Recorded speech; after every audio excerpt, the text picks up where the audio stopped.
आजाद भारत में बंगाल में जो हुआ वो आज तक नहीं हुआ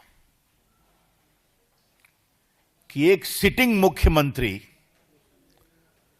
एक प्राइवेट प्रॉपर्टी में घुसकर जहां मनी लॉन्ड्रिंग की कार्रवाई चल रही है ईडी के द्वारा, वहां चली जाए, ईडी के लोगों को धमकाए और पेपर स्नैच कर कर वॉकआउट कर जाए। आज देश के प्रमुख अखबारों में फोटो छपी है, वो वॉकआउट कर रही हैं पेपर लेकर कर। ये मामला क्या है कि कोल स्कैम को लेकर, कोल की स्मगलिंग और हवाला ट्रांजैक्शन को लेकर ईडी कार्रवाई कर रही है। उसमें कई जगह रेड वगैरह हुई और जो मिस्टर जैन हैं उसके कंसल्टेंसी फर्म के बारे में यह शिकायत आई कि करोड़ों रुपए का ट्रांजैक्शन यहां से हुआ है। यह बात हम नहीं कह रहे हैं, ईडी ने अपने ऑफिशियल स्टेटमेंट में कहा है जो उनके वेबसाइट पर है, उसकी कॉपी हमारे पास है, उन्होंने पूरा लिंकेज बताया है।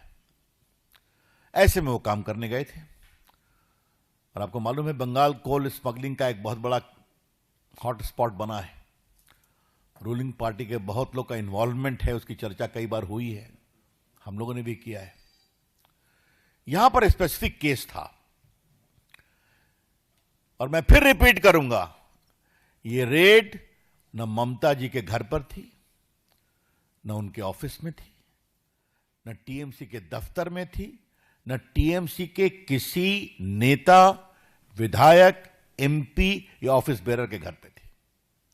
ये रेड थी एक प्राइवेट कंसल्टेंसी फर्म जिसके यहां करोड़ों रुपए के मनी लॉन्ड्रिंग की शिकायत आई थी कोल स्कैम में, उसको फैसिलिटेट करने के। और ये मैं फिर कह रहा हूं, ये मैं नहीं कह रहा हूं, ये बाकायदे उनके स्टेटमेंट में है जो उनके वेबसाइट पर है। आपको वो कॉपी हम दे देंगे प्रेस के बाद।